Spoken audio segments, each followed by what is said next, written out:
Hi everyone, my name is Ariel Dai and I will be your discussion leader for Chapter 4, Korean in Contact with Chinese. I'm just going to be doing like a brief overview of each slide, so if you want to read more in depth, you can just pause the video. So, yeah. To start, the Korean lexicon incorporates different elements, such as characters from Chinese, which are called Sino-Korean. Words not considered Sino-Korean are called loanwords, and the remaining are native Korean. So around 30% of the language's native Korean words, 65% are Sino-Korean, and 5% are loanwords. Chinese culture has been a big part of Korean life in the past, so it was pretty much a given that their Chinese characters facilitated making new words to represent new concepts as they appeared. The origin of Sino-Korean words. With China being a big part of East Asian culture, parts of it, mainly the written language, has seeped into the neighboring countries, Korea obviously being one of them. Different eras have had Chinese characters since the beginning, such as the Baekje and Shilla dynasties. In the second year of King Shinmu, a government agency in charge of national education was established and began teaching Chinese classics. King Gwangjo, a different king in 958, adopted the Chinese system of civil service exams based on those Chinese classics. The ruling class was very devoted to the study of written classical Chinese, considering it played a big part in how they ruled. 3 layers of Sino-Korean words. There are 3 layers to this, the first being introduced from China, the second being Sino-Japanese, and last being those coined from Korea. Layer 1 was mainly introduced through Confucian classics and other works written in colloquial Chinese. But over time, many Chinese origin words have gone through semantic change. Sino-Korean pronunciation. Many of the Sino-Korean sounds were used in the northern part of China during the Sui and Tang dynasties, them being somewhat like the foundation. Naturally, these words started to follow the Korean pattern of sound changes. The enrichment of Korean vocabulary. Native words usually represent unsophisticated, traditional culture, while Sino-Korean words were more formal, abstract, and denoted higher quality objects, sometimes more socially prestigious concepts too.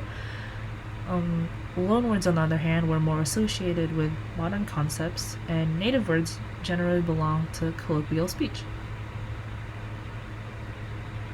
Over time, Sino-Korean words gave into the change of time and turned into loanwords. For example, Songgangi became elevator, which is obviously elevator, but some Sino-Korean remain, such as Jeonhwa. Obliteration of native words. With Sino-Korean being a dominant part of the language, native words naturally start to disappear. Chinese characters in Korea are only read in Sino-Korean pronunciation, which also played a part in their disuse, with many of the words being erased by the Chinese counterparts, such as the word world, where in native Korean it would be nudi, and Sino-Korean being sesang. However, native styles do remain, such as the numerical system. The following video I'm going to show you is going to briefly explain the native number system usage.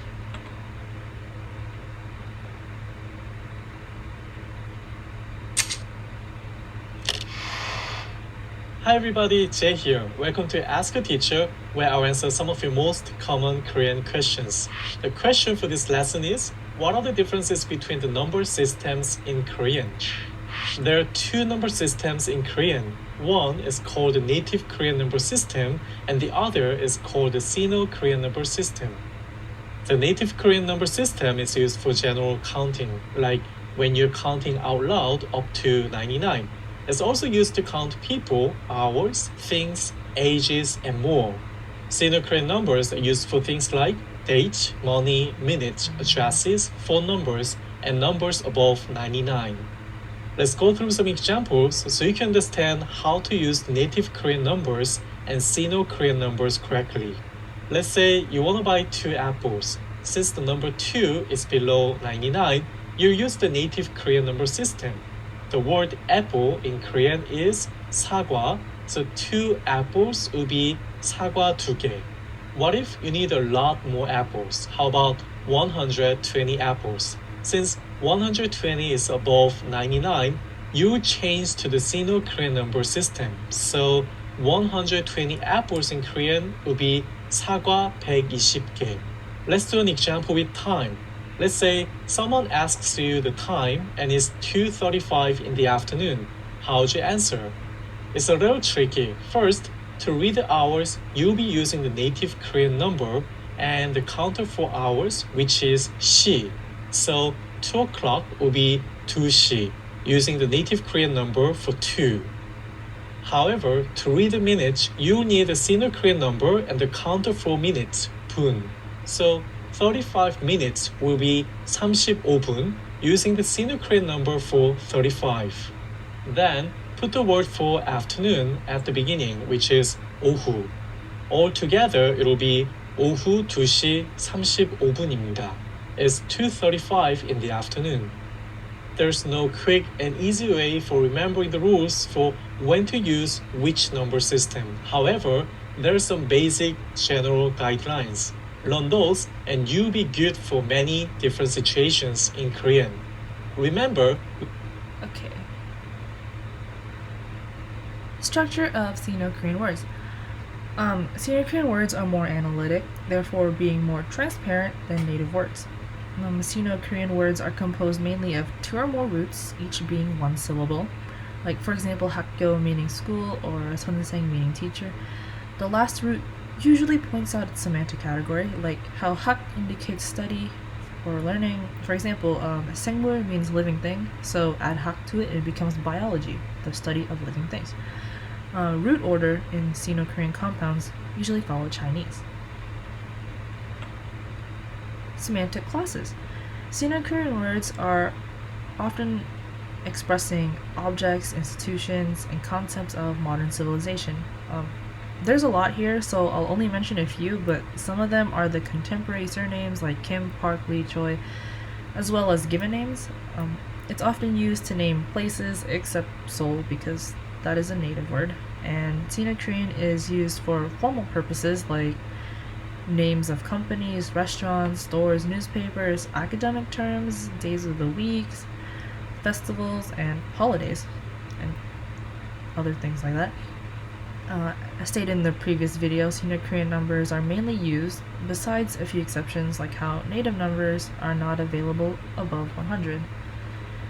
And to conclude, even though Korea has been long known to be part of the culture sphere of Chinese characters, both North and South Korea have tried to rid their language of it, though some remain in the South as seen in the pictures on the right of the signs and identification cards. And what I've learned is that the ones on the card show more of the meaning of the name. And yeah, I'm pretty sure Sino-Korean words are expected to continue in South Korea. That's the end of the presentation. So these are your comprehension questions and discussion questions. So you can just answer those. But yeah, thanks for listening to my presentation. I hope you guys learned a lot and have a good day. Bye.